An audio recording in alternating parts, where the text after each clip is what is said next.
शांति। 9 अगस्त 2025 आज की साकार मुरली रंगीन बड़े बड़े अक्षरों में पढ़ें, सुने और मंथन करें।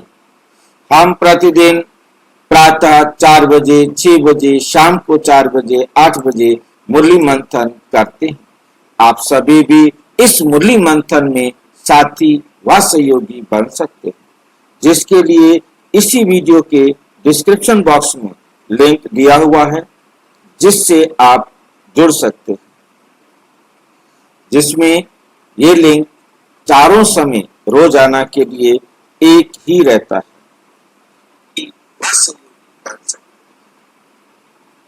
और गूगल मीट और यूट्यूब ये 2 लिंक है। दोनों लिंक में से जैसे भी आपको सुविधा हो आप जुड़ सकते हैं।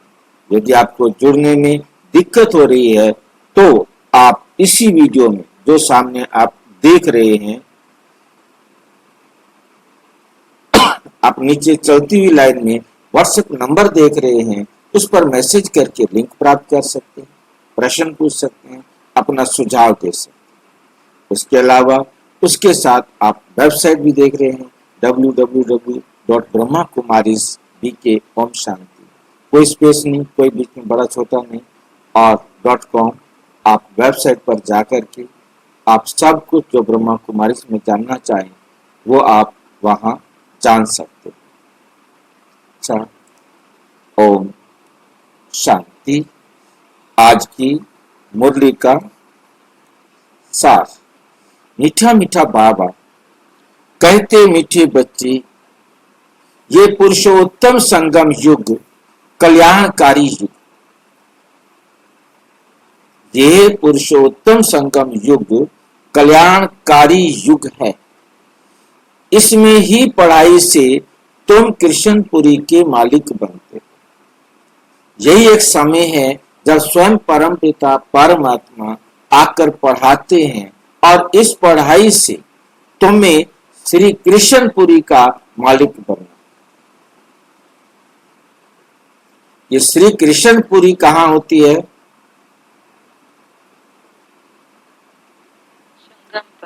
यानी संगम पर। ये बहुत अच्छी तरह से हमको याद रखना है, श्री कृष्णपुरी संगम पर होती है।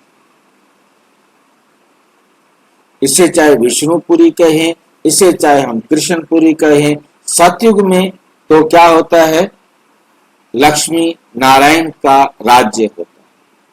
लक्ष्मी नारायण युवा होते हैं और 1 1 1 शुरू होता है, इसलिए उसे श्री कृष्णपुरी नहीं कह सकते। इसी कारण ही दुनिया वालों ने भी जब भागवत लिखा तो उसमें कृष्ण को बड़ा नहीं दिखाया, प्रौढ़ अवस्था में नहीं दिखाया, राज गद्दी पर बैठकर राज्य करता हुआ नहीं दिखाया। इशारा किया कि वो द्वारिका चले गए और वहां जाकर अपना बड़े भाई हैं सारे वही परिवार में रहे, यहाँ से भाग कर चले गए। और यहाँ पर उन्होंने मथुरा में कंस में जन्म लिया, परंतु कंस के पास, परंतु यहाँ वो रहे नहीं, यहाँ से भाग कर चले गए।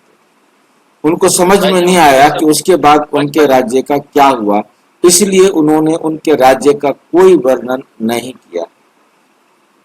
जितना किया है तो यही युवा अवस्था तक ही किया, और उसको रणछोड़ का नाम देकर के युद्ध से भागकर चले गए।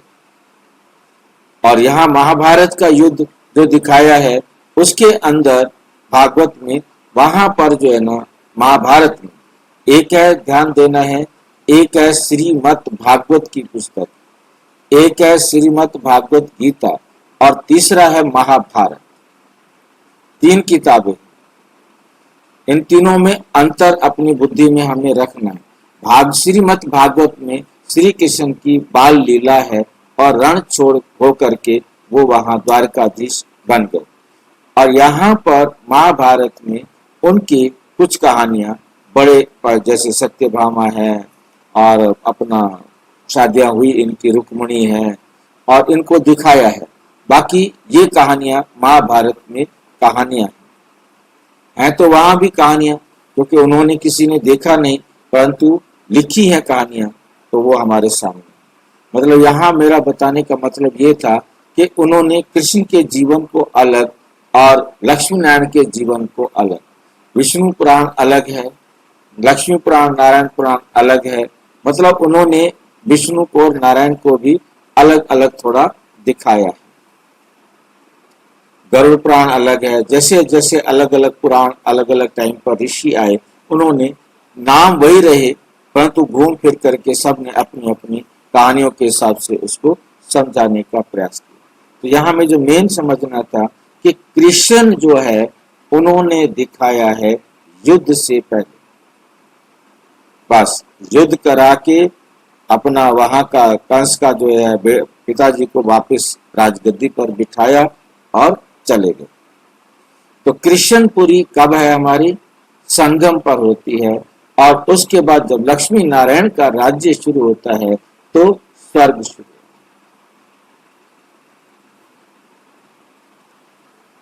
प्रश्न, बाप माताओं पर ज्ञान का कलश क्यों रखते? कौन सी एक भारत में ही चलती है? बाप माताओं पर ज्ञान का कलश क्यों रखते हैं? कौन सी एक भारत में ही चलती है? ये क्या है एक, ये समझ में नहीं आया। पहला प्रश्न तो समझ में आ रहा है, परंतु तो दूसरा प्रश्न कुछ समझ में नहीं आ रहा। कौन सी एक भारत में ही चलती है? क्या एक? पवित्रता की राखी बांध सबको पतित से पावन बनाने के लिए बाप माताओं पर ज्ञान का कलश रखते हैं। यहाँ प्रश्न को पूरा करना चाहिए था, जो मैं समझ पा रहा हूं। कौन सा एक रिवाज, कौन सी एक प्रथा भारत में ही चलती है? क्योंकि राखी बांधने का त्योहार, ये राखी बांधने का नियम भारत में है। दूसरे किसी धर्म में भाई बहन को राखी, बहन भाई को राखी बांधे, ऐसा कोई त्योहार नहीं है वहां। उन्होंने बाकी आजकल तो रोजाना का नया है, मतलब आज फ्रेंड्स डे है, आज फादर्स डे है, आज मदर्स डे है, आज फलाना दिन है, वो दुनिया भर के दिन बनाए हुए हैं, परंतु उसमें भी वही बैंड उन्होंने रखा होता है, फ्रेंड्स बैंड। आप बैंड मार्केट से खरीदेंगे रबड़ के आजकल बने हुए, या अच्छे, और वो गिफ्ट करेंगे एक दूसरे को, आज ये हमारा फ्रेंड्स डे है, हम गिफ्ट करेंगे। माताओं पर ज्ञान का कलश रखते। रक्षाबंधन का भी भारत में ही रिवाज है और कहीं नहीं। ये लिखना था उन्होंने, कौन सा रिवाज, कौन सी एक भारत में है, कौन सी एक प्रथा। बहन भाई को राखी बांधती है, ये पवित्रता की निशानी है।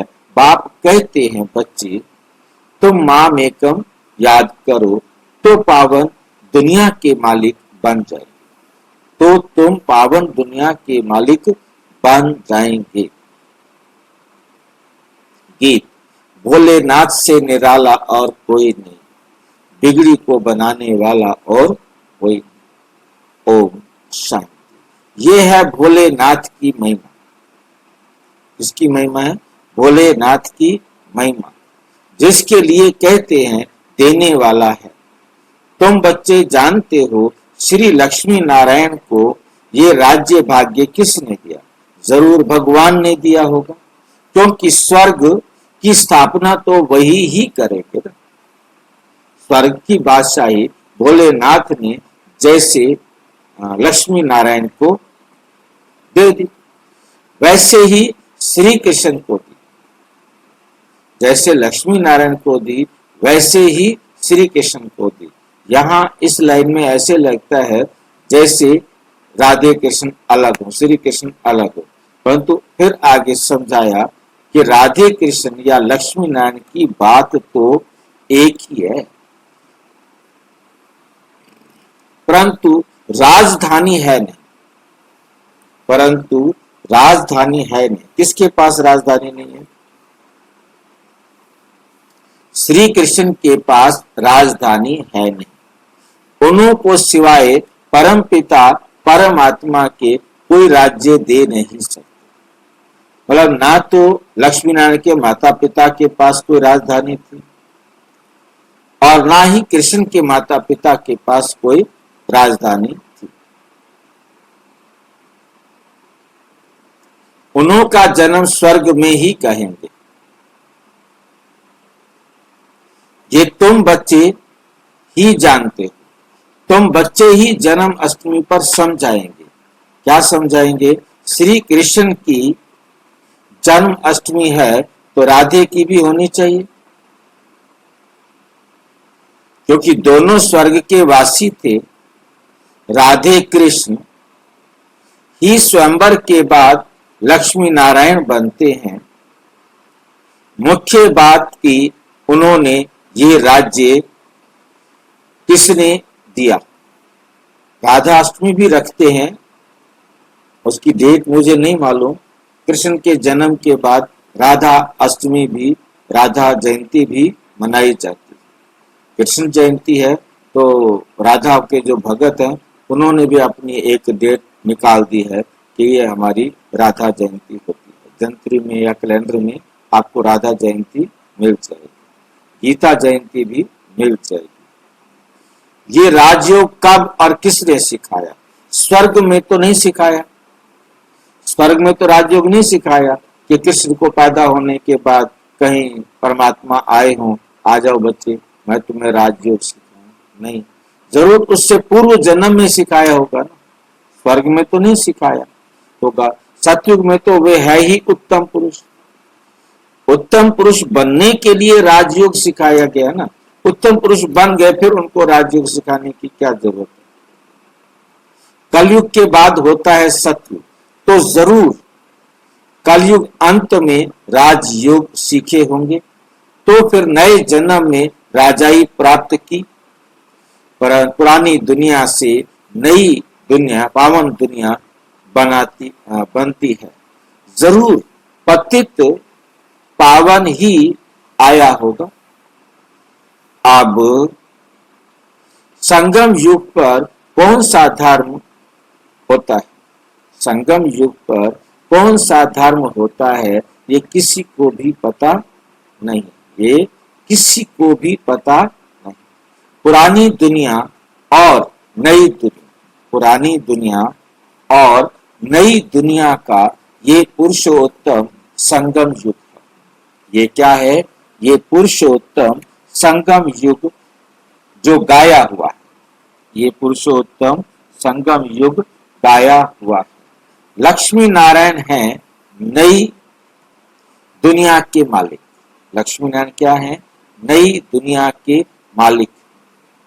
इन्हों की आत्मा को आगे जन्म में परम पिता परम आत्मा ने राजयोग सिखाया। जिस पुरुषार्थ की प्रारब्ध फिर से नए जन्म में मिलती है।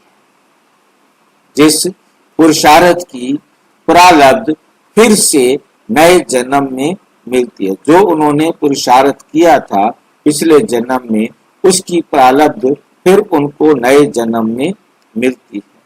इनका नाम ही है कल्याणकारी पुरुषोत्तम संगम युग। जरूर बहुत जन्मों के अंत के जन्म में ही इन्हों को कोई ने राजयोग सिखाया होगा। किसी ने राजयोग तो सिखाया होगा ना। कलयुग में है अनेक धर्म। सतयुग में था एक देवी देवता धर्म। तो संगम पर कौन सा धर्म? तो क्या करें? कलयुग में अनेक धर्म और सतयुग में एक धर्म। संगम पर कौन सा धर्म है? ब्राह्मण धर्म। जिससे ये पुरुषार्थ कर राजयोग सीखे और सतयुग में प्रारब्ध भोगी। समझा जाता है संगम पर ब्रह्मा द्वारा ब्राह्मण ही पैदा हुए। संगम पर ब्रह्मा द्वारा ब्राह्मण ही पैदा हुए। कैसे पैदा हुए भाई? ब्रह्मा से ब्राह्मण पैदा हो गए। अब शिव बाबा ही ऐसी बातें कह रहा है, आप बताओ ब्रह्मा से ब्राह्मण कैसे पैदा हो सकते? कोई मुख हो शायद, ये कोई संकल्प हो शायद। पैदा तो नहीं हुए ना ब्राह्मण, ये शब्द तो ठीक करना चाहिए ना। हाँ जी, गोद में लिए तो पैदा ही हो गए ना, उनके लिए तो पैदा ही हो गए, गोद में लिए तो पैदा ही हो गए। पैदा होने में क्या है कि सीधा जाता है। बाबा ने भक्ति मार्ग की बात को, क्योंकि एकदम अटैक करना बाबा के लिए बड़ा कठिन लगता है, क्योंकि बच्चे कितना समझ सकते हैं, हजम कर सकते हैं, उसी हिसाब से बाबा बात करते हैं।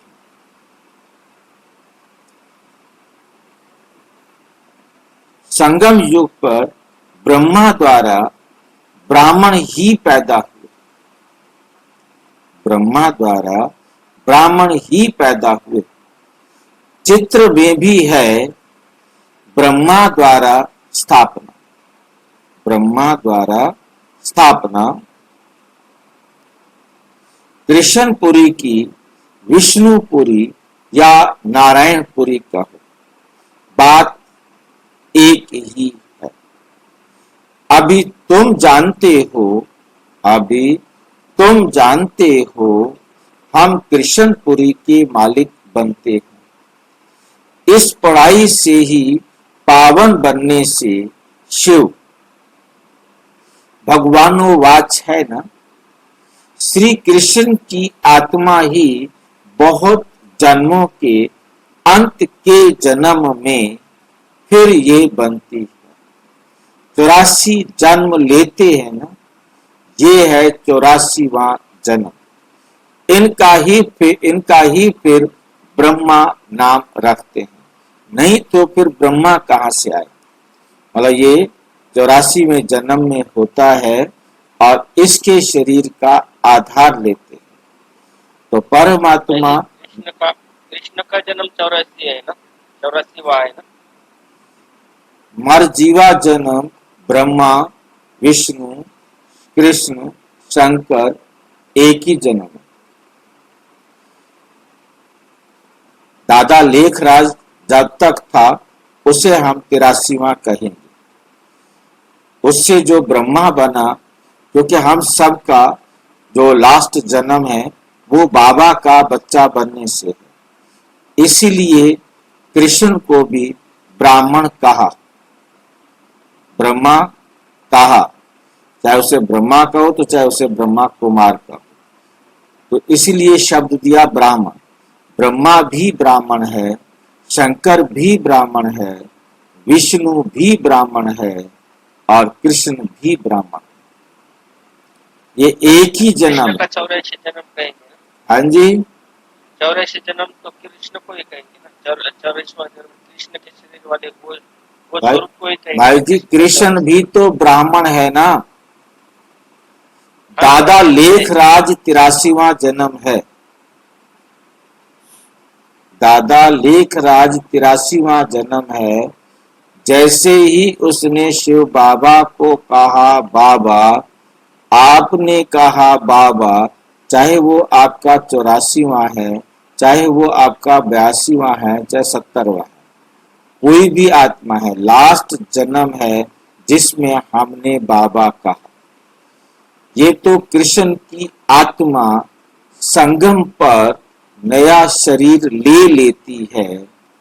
यहाँ हमारे जन्म का शरीर से तो कोई रिश्ता नहीं है।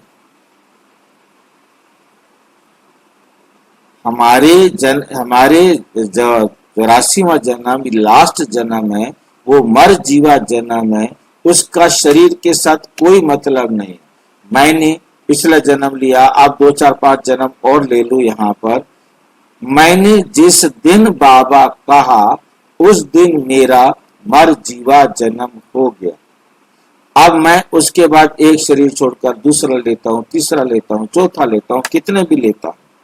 मैं हर जन्म में ऐसे परिवार में जाऊंगा जहां मुझे वातावरण वैसा मिलेगा और मैं अपने आप को इम्प्रूव करता रहूंगा। थोड़ा इम्प्रूव उस जन्म में क्या। संगम को ही 84वां जन्म कहेंगे। हाँ जी, संगम के जितना समय उतने उसको ही उसको 84वां 84वां जन्म नहीं, लास्ट जन्म कहेंगे। 84वां जन्म उनका जिनके 84 जन्म हैं,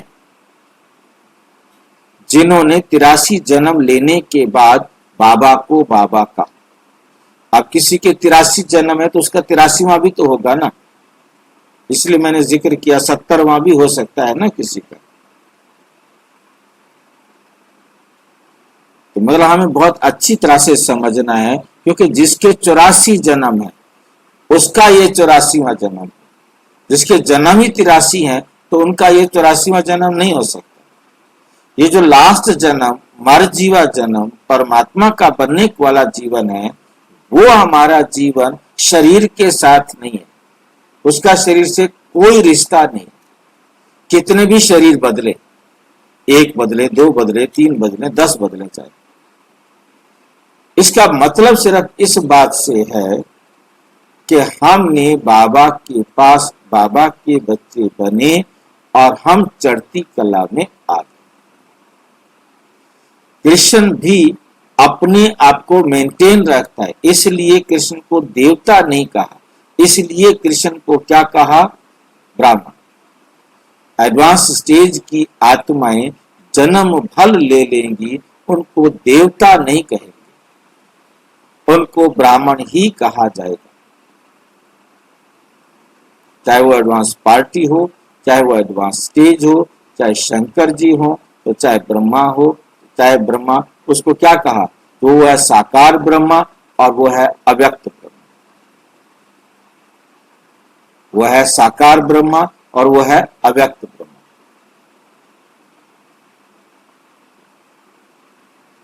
और अव्यक्त ब्रह्मा सूक्ष्म वतन शंकर कहो, और वही अव्यक्त ब्रह्मा नया जन्म लेकर विष्णु, नया शरीर लेकर विष्णु व श्री कृष्ण बनता है।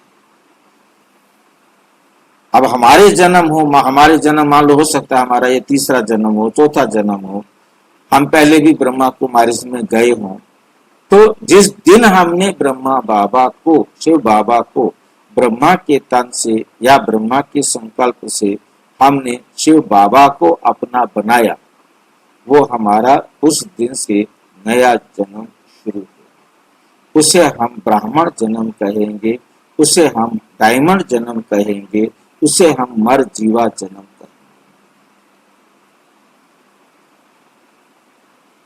कोई डाउट है तो पूछो, क्योंकि नई बात आज हमारे सामने समझ में आई। अब तक हम कृष्ण को 84वां जन्म कहते थे, ब्रह्मा भी 84वां है, शंकर भी 84वां है और कृष्ण भी 84वां। हमने उनको अपना नहीं बनाया, बाबा ने आके हमें अपना बनाया।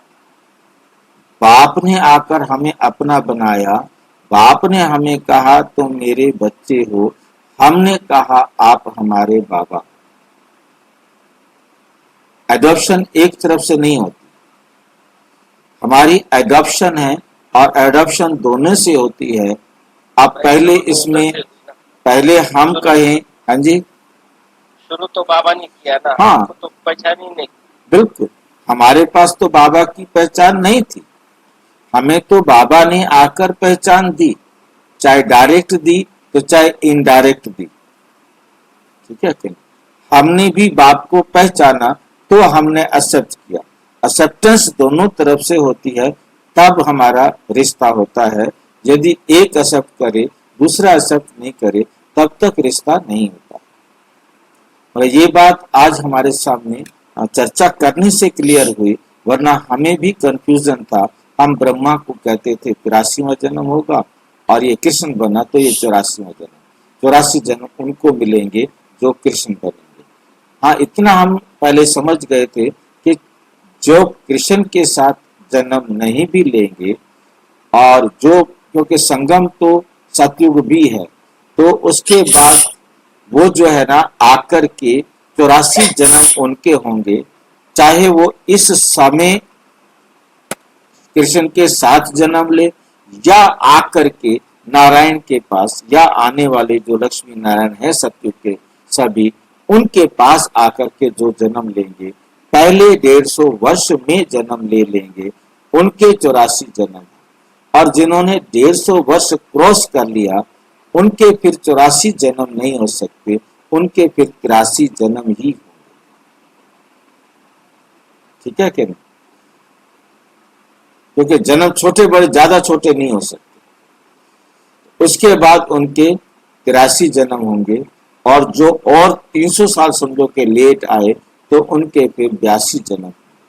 क्योंकि सतयुग में एवरेज एज 150 वर्ष है, तो 150 साल लेट तो एक जन्म का, क्योंकि 8 जन्म होने हैं हमारे, तो 1200 के अंदर 8 जन्म माना 150 साल का एक जन्म।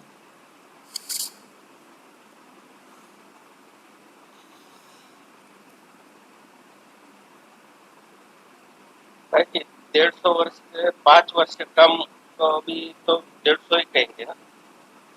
एवरेज एवरेज कह रहे हैं, मतलब एवरेज में तो 140 भी कर लो, 130 भी कर लो, कोई जरूरत थोड़ा है कि वो 150 साल पूरे होते ही शरीर छोड़ देगा। मतलब 160 भी हो सकता है, 170 भी हो सकता है, मतलब कहने क्या 10-20 साल ऊपर नीचे हो सकते हैं। अब वो कितने होंगे ये तो, क्योंकि इस साल उसने इस जन्म में उसने 10 साल फालतू जी लिए, तो अगले अगले जन्म में उसके 10 साल कम हो जाएंगे। क्या कहें, मतलब इधर बढ़ गए तो उधर कम हो जाए, एवरेज है ये, बाकी कोई फिक्स लाइफ नहीं है। जैसे आज कलयुग में हमारी एवरेज एज 30 साल है, अभी हम 65 को पूरा कर लिया, तो मतलब कहने का ये है कि कुछ ना कुछ कहीं ना कहीं हमारे छोटे जन्म रहे होंगे, जिनका बचा हुआ इस जन्म में हमें मिल रहा है।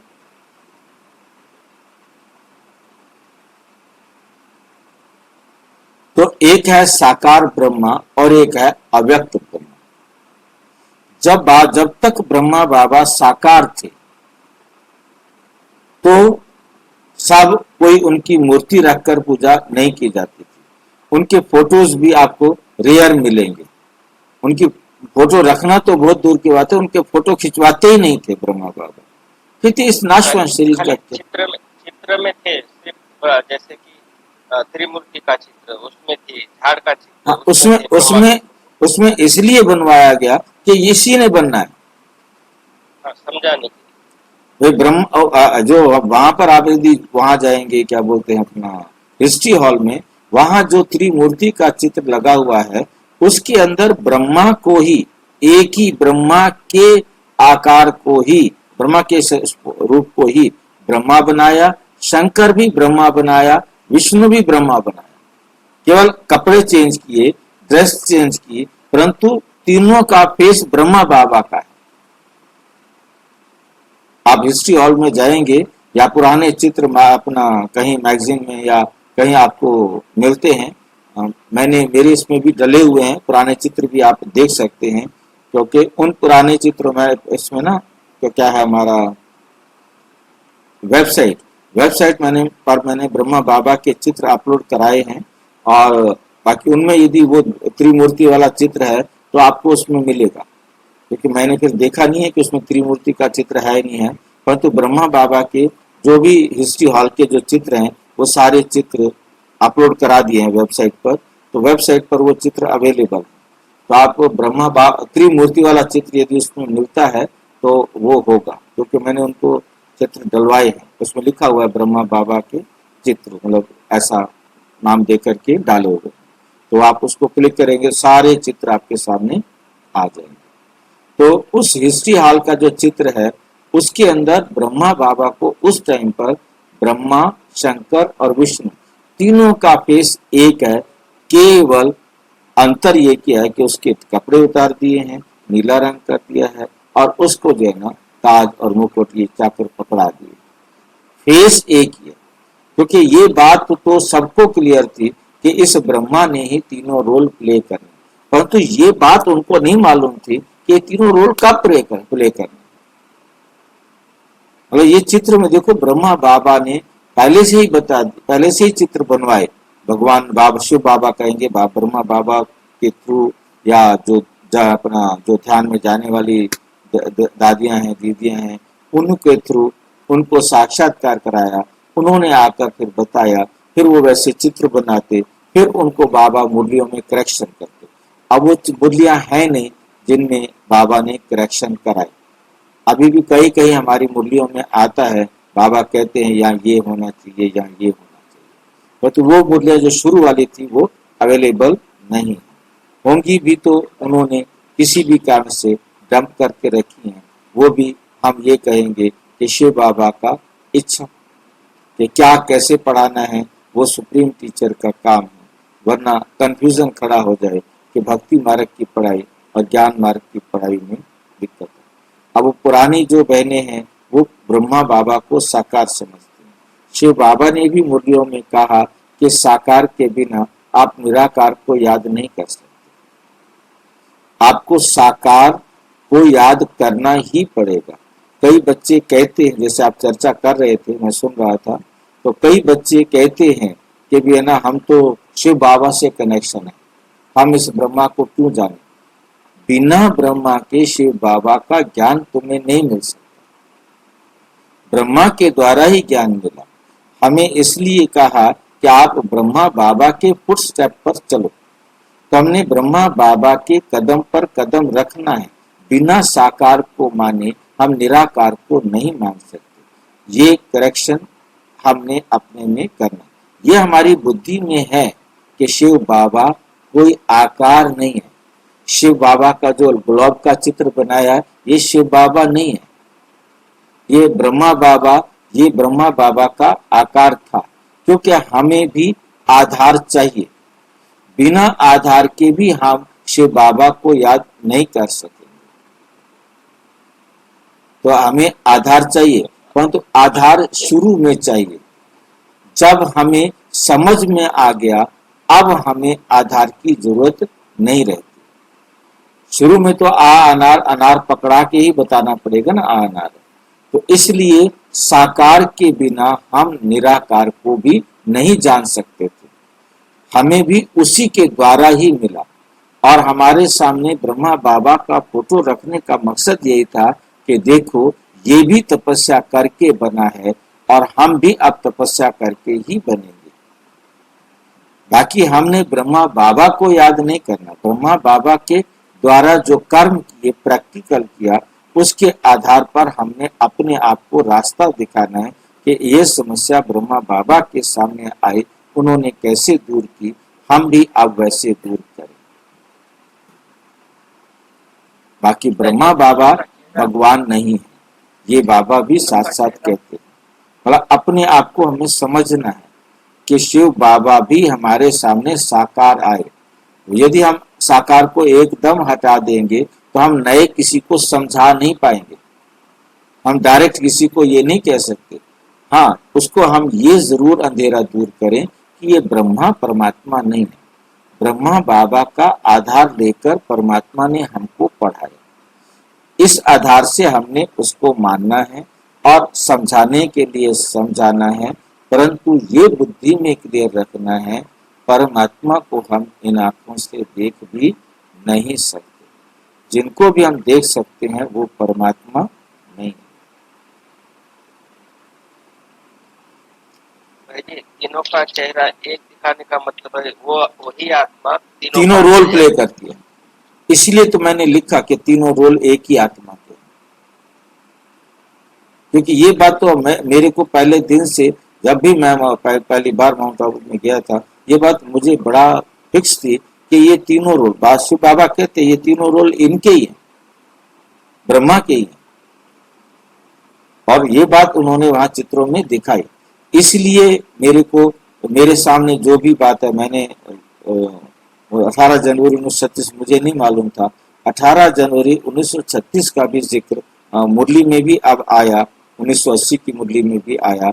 और क्या कहते हैं, निर्भय भाई ने भी यही जिक्र किया कि देखो, मतलब क्योंकि हमें नई क्लास जो ब्रह्मा बाबा की जो क्या होता है व्यक्ति दिवस होता है, उस पर हम गए हुए होंगे किसी प्रोग्राम में, तो उसमें निर्भय भाई जी ने आके ये बात की क्लास कराई कि देखो कितनी कमाल की बात है कि 18 जनवरी को ब्रह्मा बाबा ने विल किया और 18 जनवरी को ही ब्रह्मा बाबा ने शरीर को छोड़ा। उन्होंने 33 वर्ष नहीं बताया, परंतु मैंने काउंट किया तो 1936 से 69 33 साल हो गए। 33 और 1 साल पूरे 100 साल हो गए। ये मैंने अपना जो दिमाग लगाओ, जो भी समझो, समझो, मंथन समझो, कुछ भी समझो, जो मुझे बना और मैंने रख दिया। सच क्या है ये तो बाबा जानता है, तो बाबा ने कहीं ऐसे 33 एक नहीं बताया। तो ये तो हम अपना अनुमान समझो, कुछ भी समझो, वो हमारा। तो फिर ब्रह्मा कहां से आया? ईश्वर ने रचना रची तो ब्रह्मा विष्णु शंकर कहां से आए? कैसे रचा? क्या छू मंतर किया जो पैदा हो गए? ये क्वेश्चन उठना चाहिए ना, तो बाबा खुद ही उठा रहे हैं।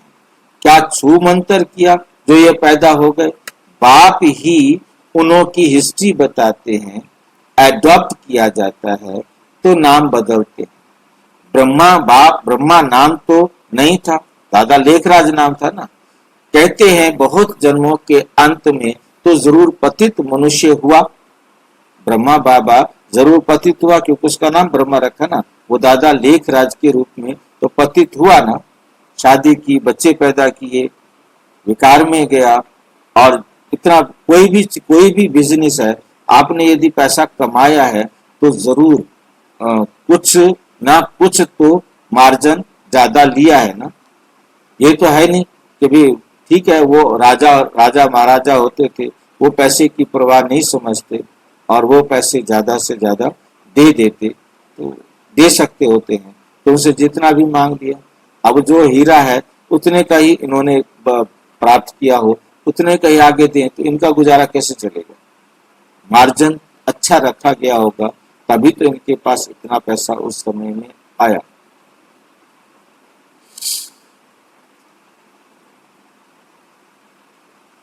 कहते हैं बहुत जन्मों के अंत में तो जरूर पतित मनुष्य हुआ। ब्रह्मा कहां से आया किसको भी पता नहीं है। बहुत जन्मों के अंत का जन्म किसका हुआ? वो तो लक्ष्मी नारायण ने ही बहुत जन्म लिए हैं। नाम रूप देश काल बदलता जाता है। श्री कृष्ण के चित्र में 84 जन्मों की कहानी क्लियर लिखी हुई है।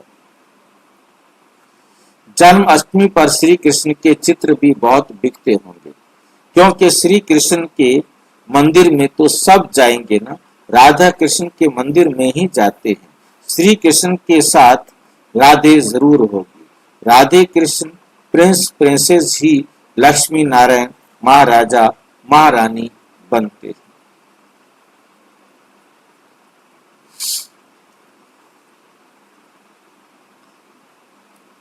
उन्होंने ही 84 जन्म लिए। फिर अंत के जन्म में ब्रह्मा सरस्वती बने। कितना क्लियर है ना। ब्रह्मा सरस्वती लास्ट जन्म में आकर बनते। बहुत जन्मों के अंत में बाप ने प्रवेश किया। इनको ही कहते हैं तुम अपने जन्मों को नहीं जानते। तुम पहले जन्म में लक्ष्मी नारायण थे। पहले जन्म में क्या थे? राधे कृष्ण ने कहा, नोट करने वाली बात है। पहले जन्म में राधे कृष्ण नहीं कहा, पहले जन्म में तुम लक्ष्मी नारायण थे।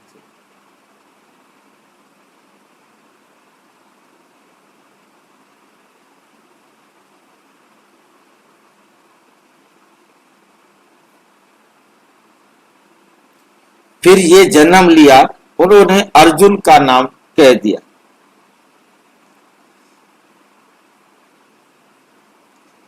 नाम ही कह दिया, अर्जुन को राजयोग सिखाया, अर्जुन को अलग कर दिया है, परंतु उनका नाम अर्जुन है नहीं। क्या नाम है? ब्रह्मा। ब्रह्मा का जीवन चरित्र चाहिए, परंतु ब्रह्मा और ब्राह्मणों का वर्णन कहां भी है नहीं। ना ब्रह्मा का वर्णन है और ना ब्राह्मणों का वर्णन है, कहां भी नहीं। ये बातें बाप ही बैठ समझाते हैं, सब बच्चे सुनेंगे, फिर बच्चे औरों को भी सुनाएंगे। समझाएंगे। कथा सुनकर फिर औरों को बैठ सुनाते हैं। तुम भी सुनते हो। फिर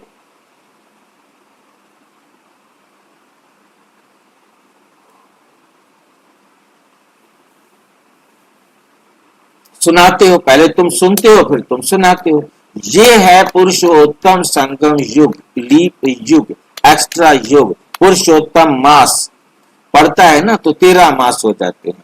इस संगम युग के त्योहार ही हर वर्ष मनाते हैं। सारे त्योहार इसी संगम युग के हैं। इस पुरुषोत्तम संगम युग का किसी को पता नहीं। इस संगम युग पर ही बाप आकर पवित्र बनाने की प्रतिज्ञा कराते हैं।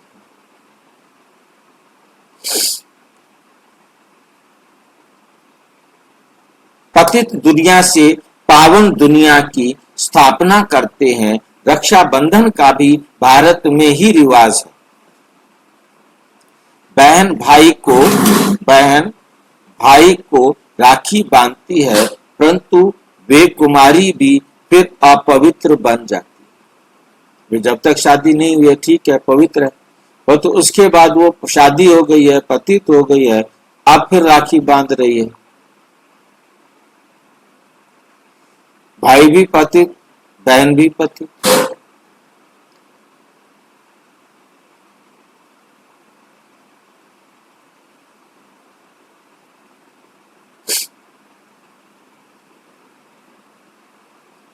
परंतु वे कुमारी भी फिर अपवित्र बन जाती है। अभी बाप ने तुम माताओं पर ज्ञान का कलश रखा है, जो ब्रह्मा कुमारियां बैठ पवित्रता की प्रतिज्ञा कराने राखी बांधती हैं।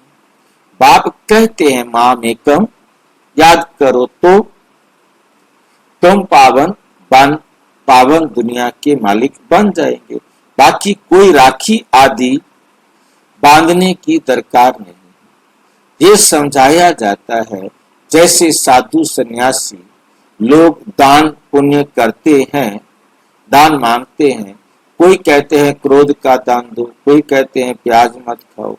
जो खुद नहीं खाते होंगे वो दान लेते होंगे। जो प्याज नहीं खाते होंगे प्याज दान कर दो, क्योंकि उन्होंने खाना नहीं।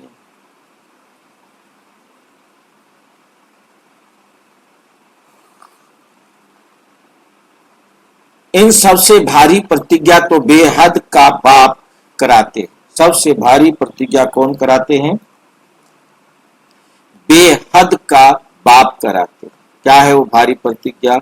तुम पावन बनना चाहते हो तो पतित पावन बाप को याद करो। यदि तुम पवित्र बनना चाहते हो तो पतित पावन बाप को याद करो।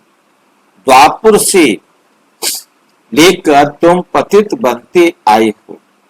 अब सारी दुनिया पावन चाहिए। ये तो बाप ही बना सकते हैं।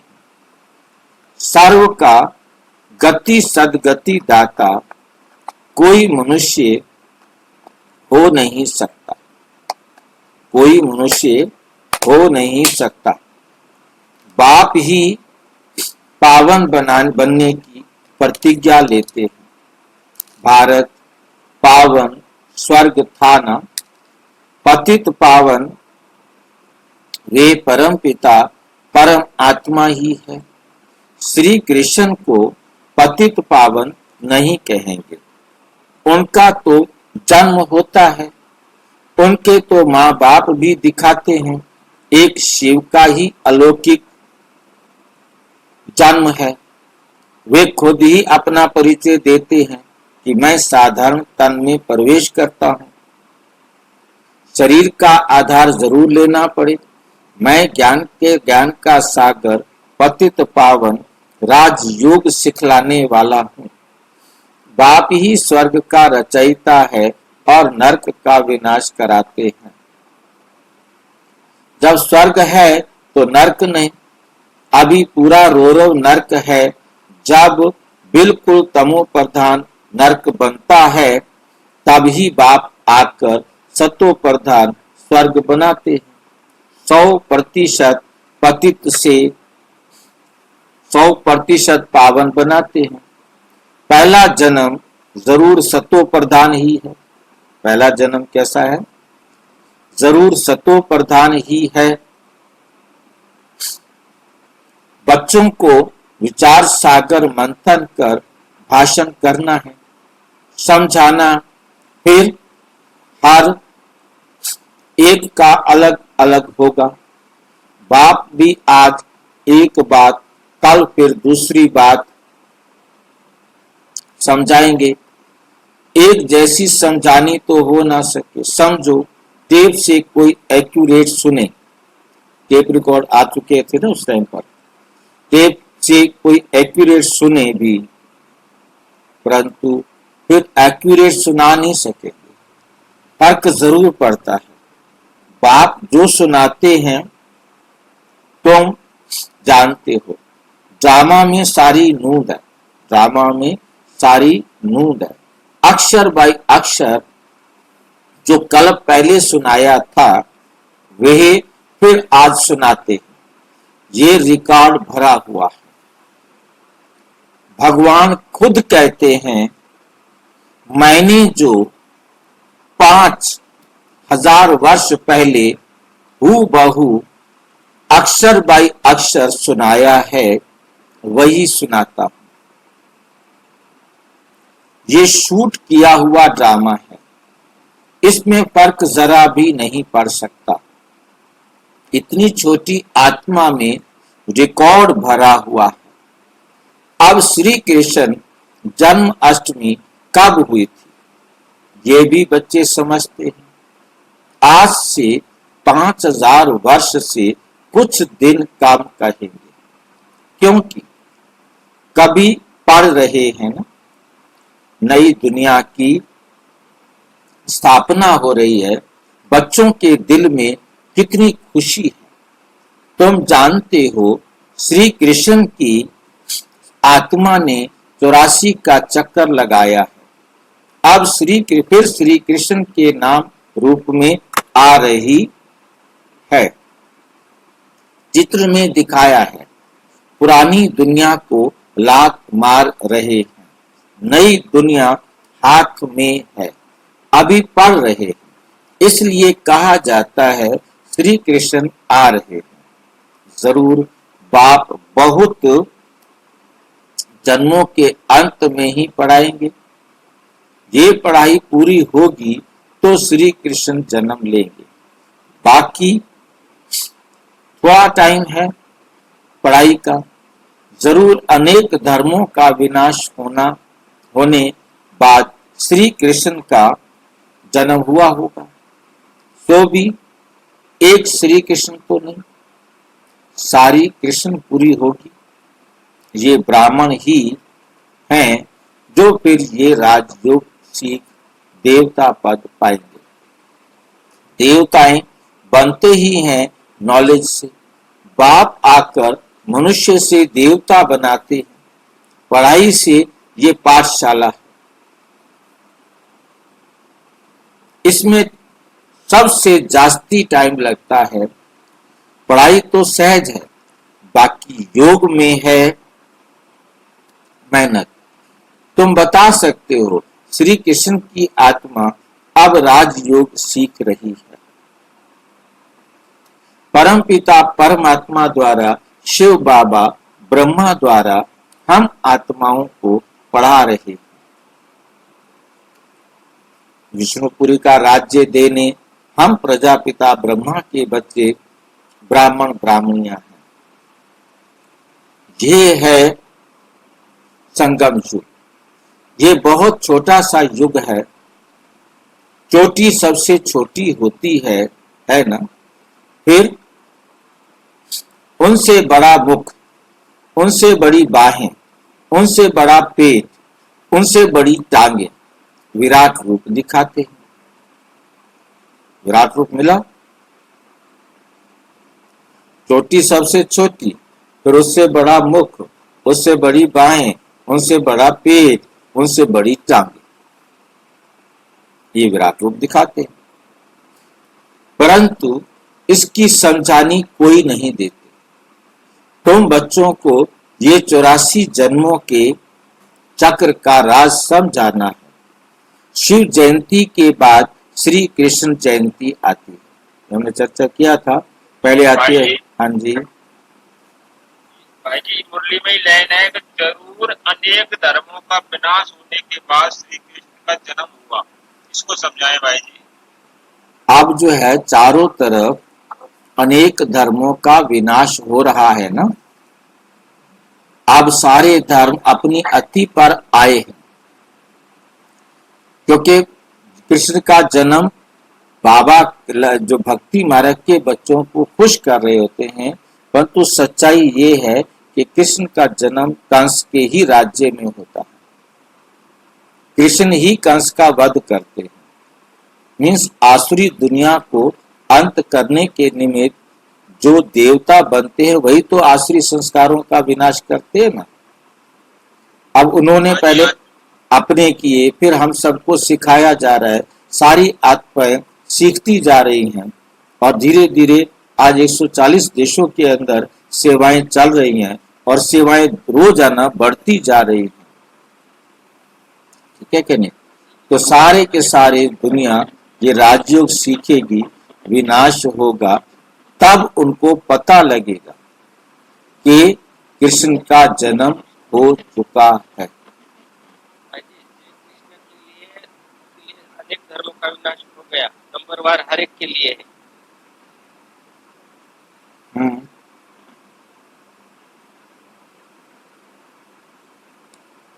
तो श्री कृष्ण जयंती, शिव जयंती के बाद कृष्ण जयंती आती है। तुम बच्चों के लिए ये है संगम युग। तुम्हारे लिए कलयुग पूरा हो गया। किनके लिए कलयुग पूरा हो गया? जो सतयुग में जन्म ले गए, कृष्ण के लिए जिन्होंने स्वर्ग में जन्म ले लिया, उनके लिए कलयुग क्या हो गया? पूरा हो गया। कृष्ण के लिए पूरा हो गया, उनके लिए अनेक धर्मों का विनाश हो गया उनके लिए। हाँ मतलब उनके लिए अब कलयुग कोई नहीं, उनके लिए तो अब सतयुग आ गया है। बाप कहते हैं, मीठे बच्चों, अब मैं आया हूं तुमको सुख धाम, शांति धाम ले जाने लिए। तुम सुख धाम के रहवासी थे, फिर दुख धाम में आए, पुकारते हो बाबा। आओ, इस पुरानी दुनिया में तुम्हारी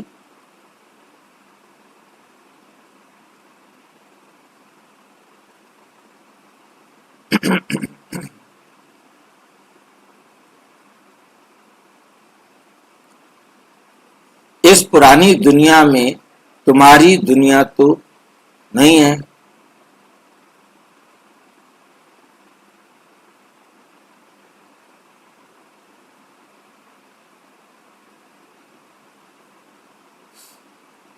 तुम्हारी दुनिया तो नहीं है। अभी तो क्या कर रहे हैं? योग बल से अपनी दुनिया स्थापन कर रहे हो। कहा भी जाता है अहिंसा परमो दैवी देवता धर्म।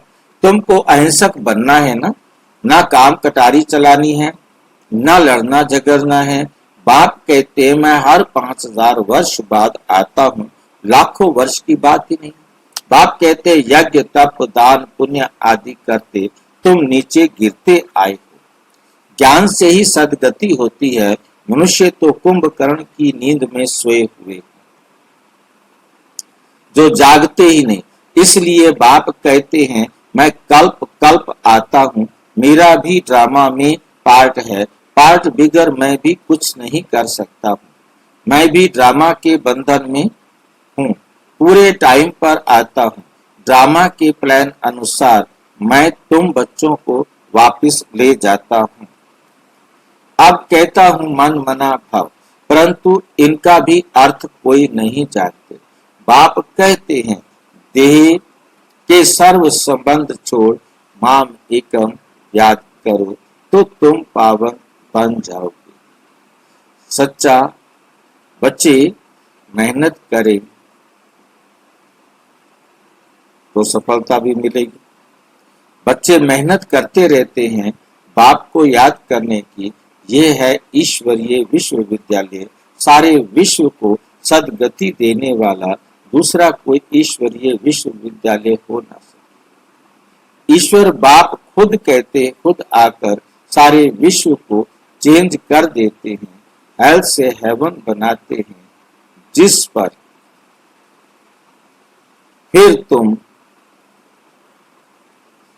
राज्य करते हो।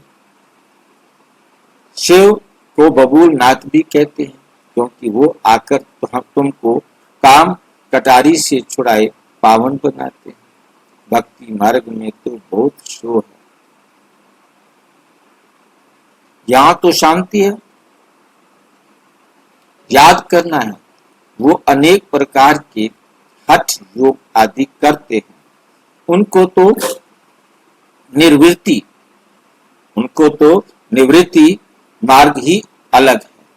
वे ब्रह्मा को मानते हैं, ब्रह्म को मानते हैं। ब्रह्म योगी तत्व योगी हैं। ब्रह्म योगी कौन है? तत्व योगी। वे तो हो गया आत्माओं के रहने का स्थान, जिसको ब्रह्मांड कहा जाता है। वे फिर ब्रह्म को भगवान समझ लेते हैं, उसमें लीन हो जाएंगे। गोया आत्मा को मॉर्टल विनाशी मान लेते हैं। बाप कहते हैं, मैं ही आकर पावन बनाता हूं, आकर सर्व की सदगति करता हूं। शिव बाबा ही सर्व की सदगति करते तो वे है हीरे जैसा जन्म। जब आपकी सदगति होती तो फिर आपका जन्म क्या होता है? ईश्वर जन्म।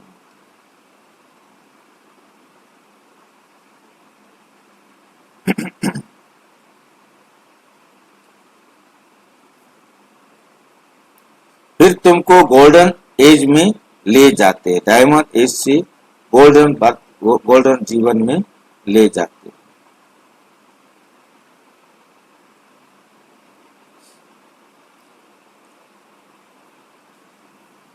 तुम्हारा भी ये हीरे जैसा जन्म है। फिर गोल्डन एज में आते हो। ये नॉलेज तुमको बाप ही आकर पढ़ाते हैं, जिससे तुम देवता बनते हो।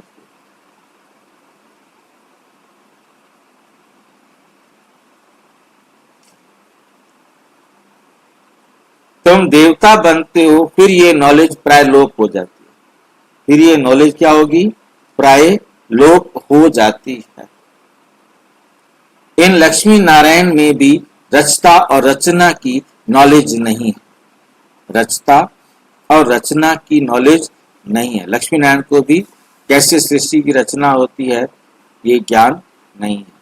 अच्छा, मीठे मीठे सिक्की लदे बच्चों प्रति माता पिता बाप दादा का याद प्यार और गुड मॉर्निंग। रूहानी बाप की रूहानी बच्चों को नमस्ते। हम रूहानी बच्चों की रूहानी बाप दादा को नमस्ते नमस्ते नमस्ते। कृष्ण को भी आदि मध्य अंत का ज्ञान नहीं है ना? हाँ जी, कृष्ण को भी नॉलेज नहीं है ना? लक्ष्मी नारायण को,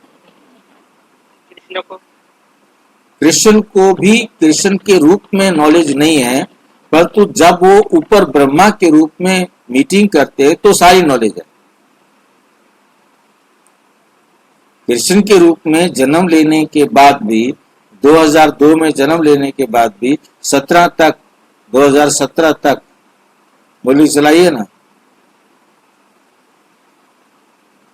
वो स्वरूप में नहीं है, कृष्ण के स्वरूप में नॉलेज नहीं है। हाँ, कृष्ण के स्वरूप में नॉलेज नहीं।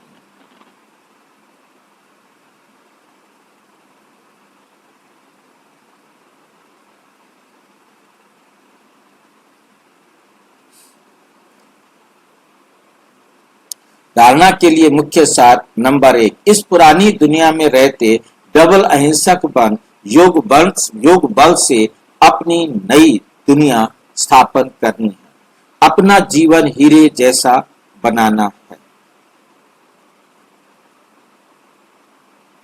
बाप जो सुनाते हैं उस पर विचार सागर मंथन कर दूसरों को सुनाना है। सदा नशा रहे कि ये पढ़ाई पूरी होगी तो हम कृष्णपुरी में जाएंगे। वरदान, अपवित्र के नाम निशान को